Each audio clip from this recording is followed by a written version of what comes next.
बोलो आसिफ साहब जिधर, आसिफ साहब जिधर। हम आसिफ साहब के साथ है क्योंकि इन्होंने 300 किलोमीटर पैदल सफर किए, ये याद है। और आसिफ साहब ने जो फैसला लिया बहुत जुरातमंदाना फैसला है और हम उस फैसले का इस्तेमाल करते हैं। और शहर का ये पहला लीडर है जो दूसरी पार्टी में जाने से पहले अवामी राय जानना चाहता है।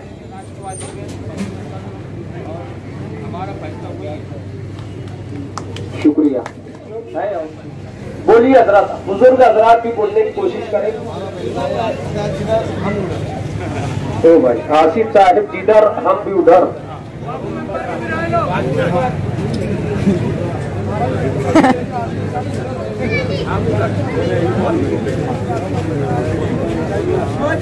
बहुत अच्छा, बहुत शुक्रिया। महाराष्ट्र में राष्ट्रवादी पार्टी 1 नंबर पार्टी है, इसलिए मैं बोलना चाहता हूँ कि राष्ट्रवादी में समूहियत इख्तियार करें। बहुत शुक्रिया। बोलिए बुजुर्ग हजरात, नौजवान आगे बढ़े।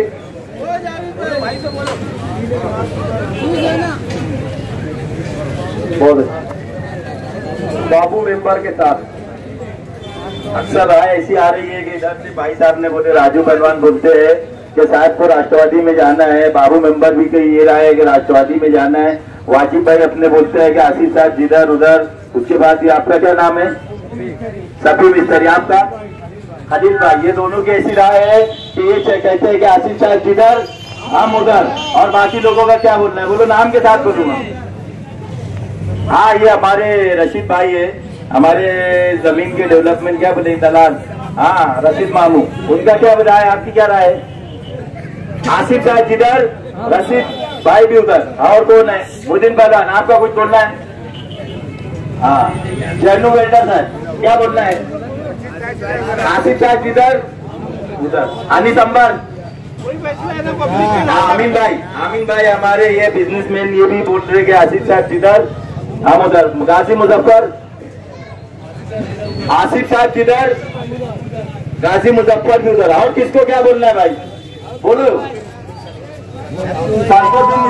एक का भी ये बोलना है आसिफ साहब जिधर, गुरुवार वार्ड के नौजवान बुजुर्ग उधर।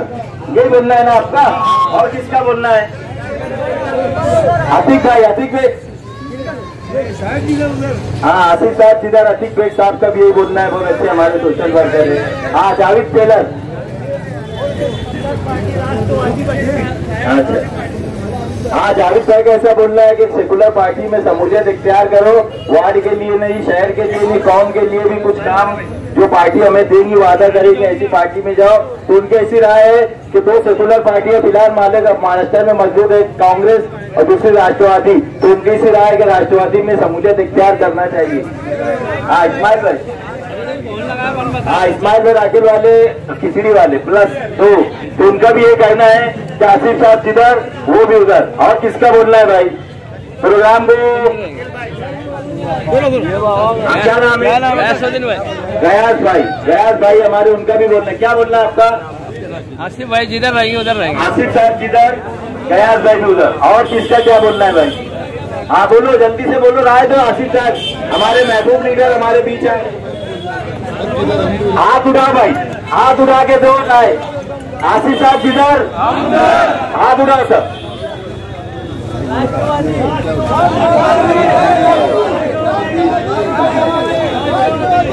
एक मिनट, मैं एक नारा बोलूंगा कि आसिफ साहब तुम आगे बढ़ो, हम तुम्हारे साथ है ना।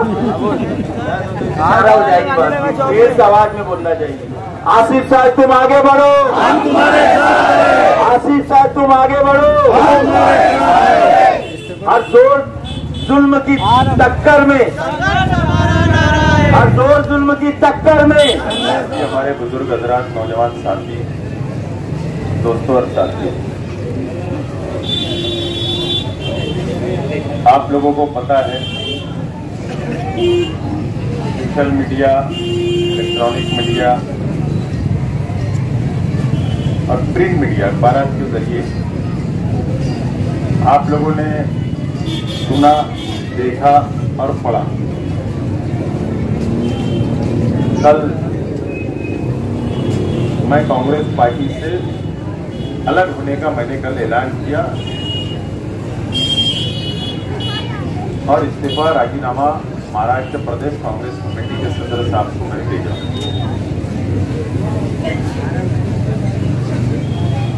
और उसके बाद से लेकर अभी तक मालेगांव शहर के हर नौजवान, हर बुजुर्ग, माँ बहनें, बच्चे, पूरा शहर कंफ्यूज है कि मैंने ऐसा फैसला क्यों। बहरहाल ऐसा फैसला लेने की मैं कोई वजह आज मैं नहीं बताऊंगा। 19 तारीख को अब्बास नगर पीछे वाली रास्ते के ऊपर अजमुद्दीन खजूरवाला साहब के घर के पास में 19 तारीख को एक शहरी लेवल के ऊपर मीटिंग होगी और उस मीटिंग के अंदर मैं तफसील बात आवाम के सामने, नौजवानों के सामने, शहर के सामने रखूंगा और वहां पर वजह बताऊंगा। बहरहाल आप लोगों ने हमेशा सुना होगा, सत्ता के साथ निगरान जाते हैं, इधर सत्ता उधर लाइन लग जाती है। और मैं बड़ा मुतमईन हूं, मुतमईन इस बात से हूं कि कांग्रेस पार्टी के बुरे वक्त के अंदर मैंने पार्टी को नहीं, पार्टी से अलग नहीं हुआ। बोलने का मतलब बिल्कुल साफ है कि महाराष्ट्र में आज जो सरकार है, कांग्रेस पार्टी भी बराबर के हिस्सेदार है, यानी सत्ता है और मैं सत्ता से बाहर हुआ। और अगर मैंने पार्टी छोड़ा तो मैंने अपने जाति मुफाद के लिए नहीं बल्कि शहर के मुफाद के अंदर पार्टी की। और मैं कल फैसला किया था कि आवाम से राय ली जाए, शहर का नौजवान क्या सोच रहा है, शहर का बुजुर्ग क्या सोच रहा है, शहर की हमारी मां बहनें क्या सोच रही है,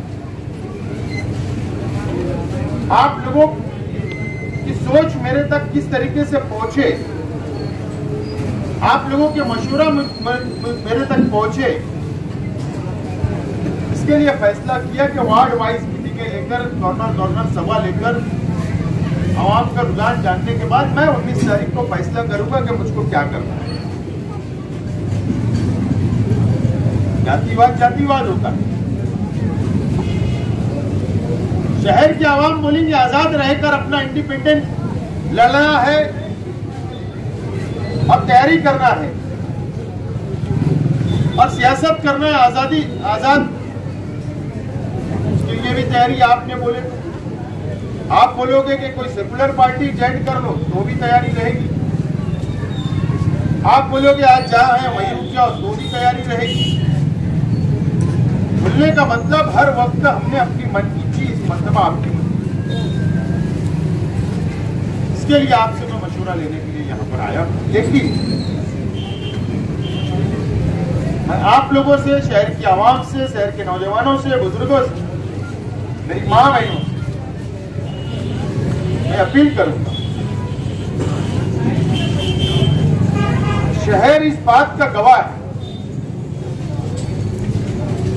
कि 2014 से लेकर 2019 तक जिस वक्त मैं एमएलए था, शहर की काया पलटने की शुरुआत हो चुकी। तामीरी काम, तालीमी काम, बुनकरों के काम, मजदूरों के काम, गरीबों के काम, हर लाइन से काया पलटने की शुरुआत मैंने की। लेकिन 19 के बाद से आज तक के हालात शहर के आप लोग को पता है, क्या खोया और क्या पाया ये आप लोग बाखूबी जानते हैं, उसको बोलने की जरूरत नहीं है।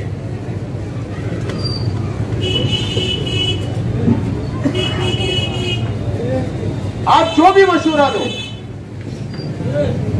मशवरा आप कई चीजों को सामने रखते हुए, शहर का विकास कैसे होगा,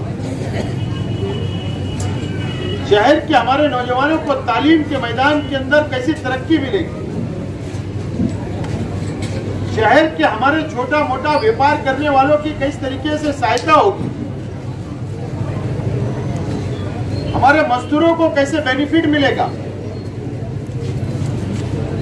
हमारे नौजवान जो आज तालीम याफ्ता या तालीम ले रहे हैं, ज़ेर तालीम है, आला तालीम ले रहे हैं, उन लोगों को रिजर्वेशन या सरकारी नौकरियां कैसे मिलेगी। ये शहर के अंदर जो काया पलट की शुरुआत हमने की, उसको और तेज रफ्तार के साथ हम कैसे बढ़ाएंगे।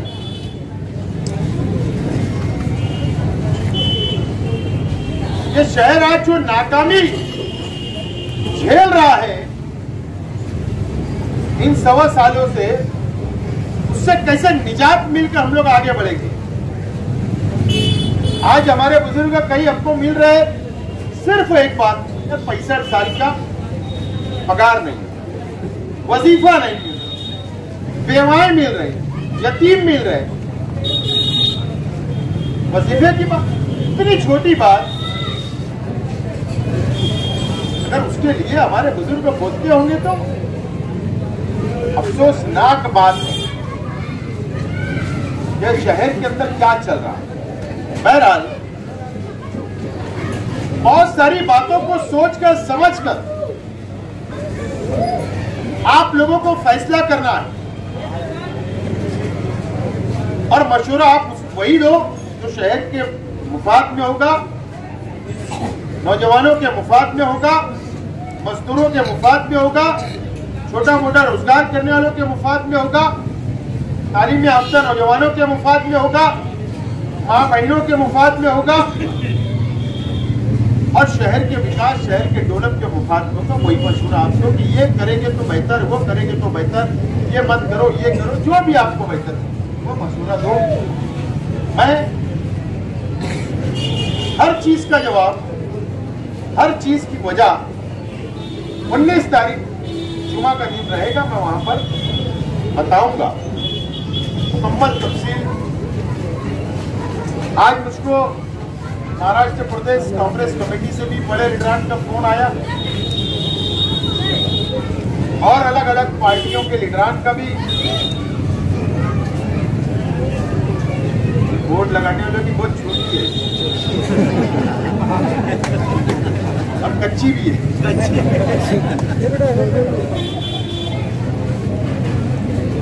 अपने तो औरंगाबाद से भी फोन आ सकते,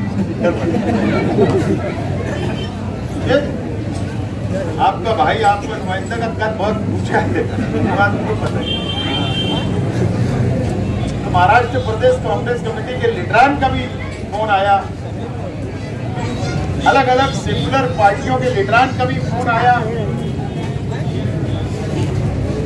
आज सरकार के अंदर शामिल पार्टियों का भी फोन आया। कई लोगों ने समझाने की बात की, कई लोगों ने दावत दी कि आप हमारे साथ आ जाए। मैं झूठ बोलता नहीं, सच बोलता हूँ। फोन आया, लेकिन मैंने सब लोगों को एक बात कही। कल रात से फोन शुरू हुए थे, लेकिन कल मैंने किसी का फोन उठाया नहीं, लेकिन आज मैं बात करना शुरू किया। मैंने कहा कि मैं तो अलग हो चुका हूं, और जो लोग दावत दे रहे हैं उनसे भी मैंने कहा कि मैं आज से मेरी राब्ता मुहिम शुरू कर रहा हूं, शहर के आवाम, नौजवानों से, बुजुर्गों से मुलाकात कर रहा हूं, और वो जो फैसला दे देंगे मैं वही फैसला करने वाला हूं। आप लोग जो फैसला दे देंगे वही फैसला तो ये मैंने बोल चुका हूं, और अब 19 तारीख के बाद में फैसला होगा। बहरहाल पार्टी से अलग हुआ हूं, वजह मैंने कहा कि 19 को बताऊंगा, लेकिन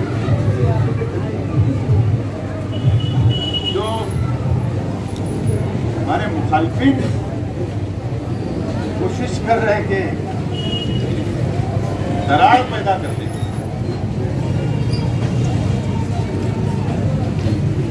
मालेगांव शहर के अंदर भी एक घर में कई पार्टियां हैं, मुझे पता है।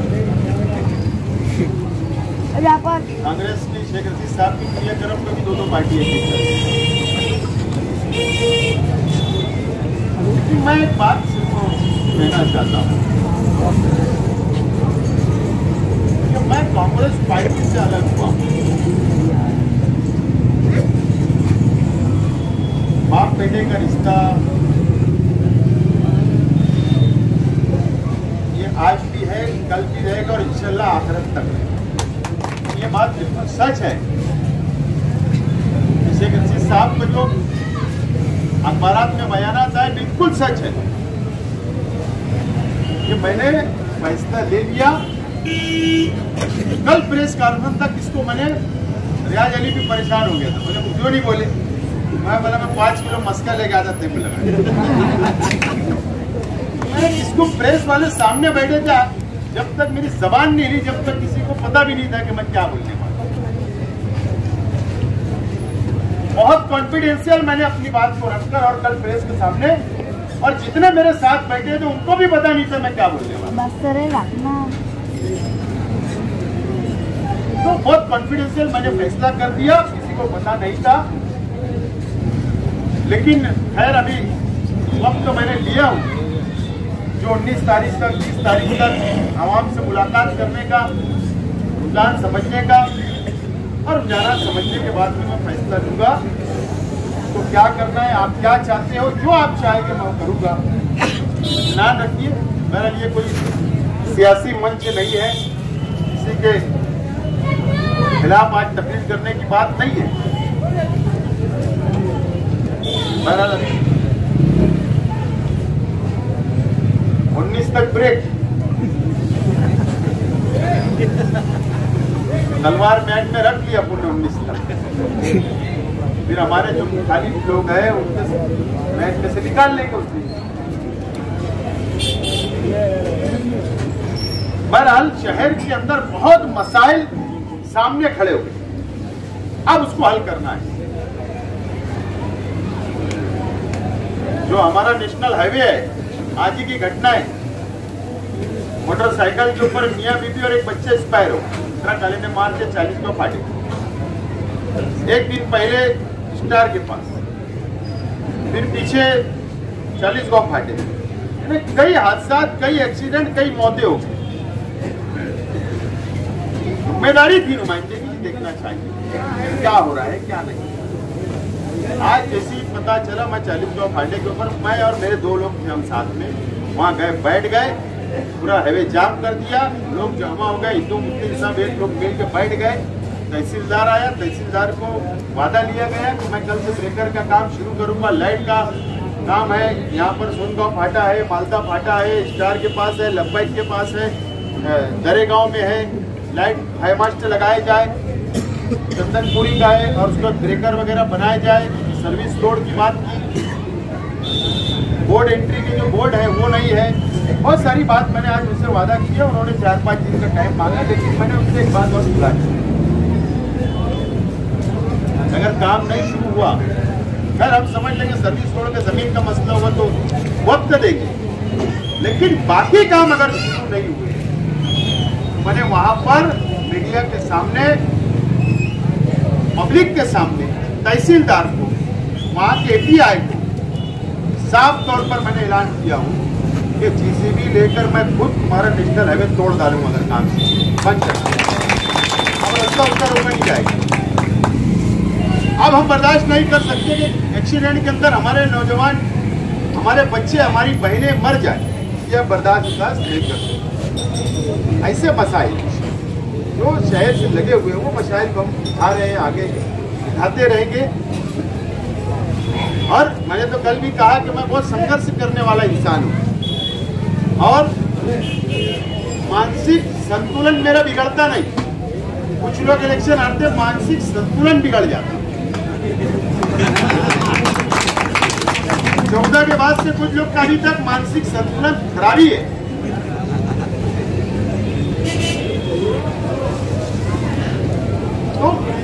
मेरा मानसिक संतुलन बहुत अच्छा रहता है। अल्लाह का करम है, इलेक्शन का नतीजा हार का आया। उसी दिन रात में दोस्तों के साथ मैंने बाकायदा होटल पे जाकर पार्टी खाया था, इत्मीनान से सोया था, कोई फिक्र नहीं थी। दूसरे दिन यहाँ पर आ गया और मैं बहुत संघर्ष करने वाला हूँ, और जो मैं ठानता हूँ तो मैं उसको बहुत मजबूती के साथ आगे बढ़ाता हूँ। और मैं कभी इसकी फिक्र नहीं करता कि मैं अकेला बैठा, मेरे साथ 4 ही बैठे हैं, सामने 1000 बैठे हैं, ये कभी फिक्र ऊपर करता नहीं। शहर की आवाम क्या साबित करने की जरूरत है, आप लोग तो जानते हो कि किसी ने तो बता देना। मालेगांव से पैदल मुंबई जाने का सादा काम गया ना, ठान लिया था। मॉब लिंचिंग हो रही है तो सिर्फ भाषण करते, इंसानियत के नाम पर दलित और मुसलमानों को जब कत्लेआम किया जा रहा था तो हम लोग ही थे ना, यहाँ से नासिक गए जो पैदल। कितना संघर्ष भरा हुआ है। वक्त हालात ऐसे थे, 1 साल लॉकडाउन वगैरह वगैरह, लेकिन आप शुरुआत किए, इंशाल्लाह संघर्षवादी लोग हैं, संघर्ष करते रहेंगे। बहरहाल आप लोग को मैं चाहता हूँ कि मशवरा आप लोग यहाँ पर दें, ठीक है। माइक पर नहीं दे सकते तो ओरल बोल रहा हूँ, वहीं से खड़े रह के, वहाँ से नहीं बोल सकते, चिट्ठी पे लिखकर किसी जिम्मेदार से पहुँचा तो मेरे हाथ में दे देना, या व्हाट्सएप पे बोल दो, या फोन पर बोल दो, या मुलाकात कर दो। बहरहाल आप 8-10 दिन एक ऐसे ही 8-10 दिन गुजरने वाले हैं तो मैं रुझान समझने के बाद ही फैसला करूँ। आपका रुझान अगर आ गया तटस्थ तो फिर मुझको कुछ दिन और वक्त लेना पड़ेगा। ऐसा ना हो, जो है स्पष्ट रुझान आप लोग देना शुरू करेंगे तो वो स्पष्ट फैसला मैं भी लूंगा उस दिन। बहुत बहुत शुक्रिया, खुदा हाफिज़।